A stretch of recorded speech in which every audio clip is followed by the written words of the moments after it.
या भागाची सुरुवात आरती आणि सिद्धू यांच्या भेटीने होती। आरती सिद्धूला विचारते की भावना त्यांच्या घरात रुळली आहे की नाही। सिद्धू कबूल करतो की अजून नाही, पण त्याला खात्री आहे की वेळ जाईल तसा ती रुळेल। आरती त्याला लग्नानंतरच्या विधींबद्दल विचारते तेव्हा सिद्धू चिंतेत असतो, कारण घरातले कोणीही पुढाकार घेत नाहीयेत। त्याला जागरण आणि गोंधळ करायचा असतो, पण गोंधळींना कोणीही बोलावलेले नसल्यामुळे तो स्वतःच त्यांना बोलवायला निघतो। सिद्धू आरतीला सांगतो की हळदीचा कार्यक्रम कसा करायचा हे त्याला समजत नाहीये, कारण त्याला वाटत नाहीये की घरातले कोणीही त्यात मदत करतील। आरती त्याला धीर देते आणि त्या क्षणी सिद्धूला एक कल्पना सुचते। तो आरतीला विचारतो की हळद सासरी काढली काय किंवा माहेरी काढली काय फरक पडतो। तो सुचवतो की ते आरतीच्या घरीच भावनाची हळद काढण्याचा कार्यक्रम ठेवू शकतात। आरतीला ही कल्पना खूप आवडते आणि ती लगेच घरी जाऊन तयारी करण्याची ग्वाही देते। सिद्धू घरी परततो आणि कुटुंबियांना सांगतो की त्याने संध्याकाळी जागरण आणि गोंधळ आयोजित केला आहे। आजी मात्र हसते आणि म्हणते की लग्नात जो गोंधळ घातला तो पुरेसा नाही का। ती म्हणते की जागरण गोंधळ चांगल्या कार्यासाठी असतात आणि त्यांच्या लग्नानंतर तर शोक सभा ठेवायला हवी होती। इकडे आरती घरी जात असताना वाटेत एक गुंड तिला अडवतो आणि पैशांची मागणी करतो। तो तिला त्रास देऊ लागतो, पण तेवढ्यात व्यंकी तिथे येतो आणि तिला त्या गुंडांच्या तावडीतून सोडवतो। तो गुंडाला पैसे देऊन आरतीला घरी घेऊन येतो। आरती त्याला ते पैसे घरी द्यायचे आहे असे सांगते।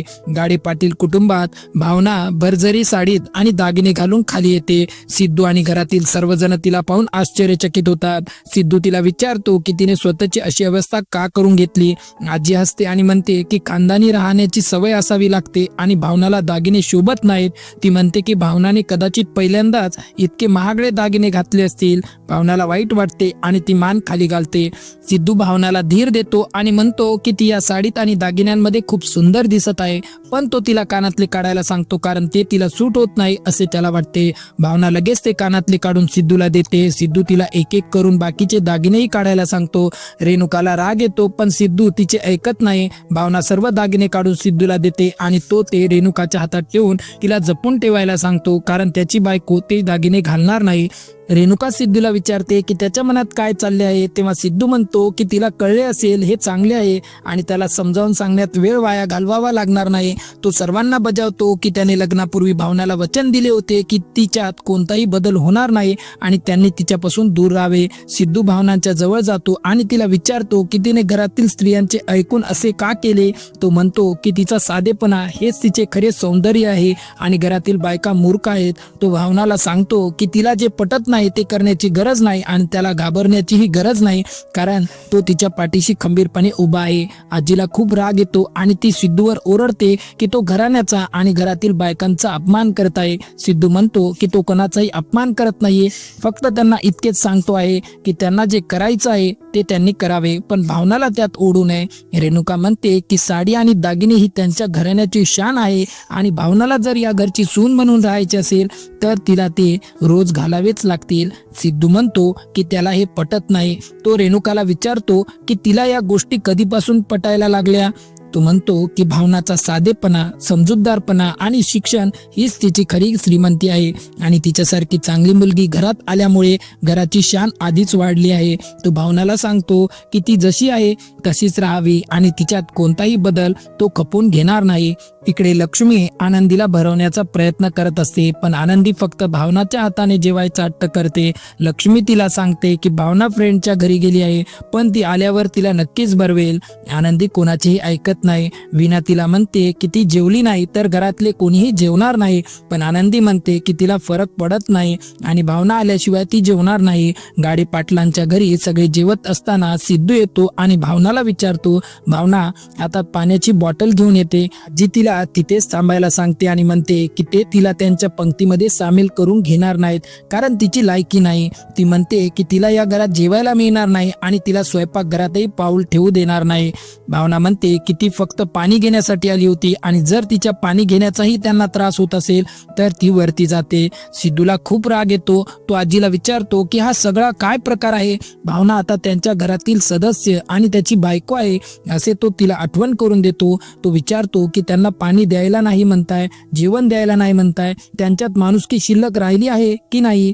आजी म्हणते की हे गाडे पाटलांचे घर आहे आणि ते तीच नियम ठरवेल।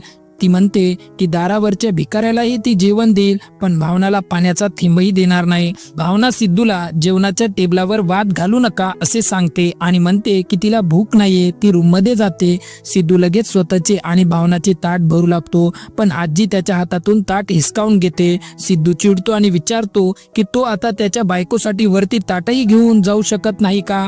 तो म्हणतो की जेव्हा नवीन सून येते तेव्हा तिचे लाड करतात, तिला चांगले खायला घालतात, पण इथे तिला जेवायलाही देत नाहीत.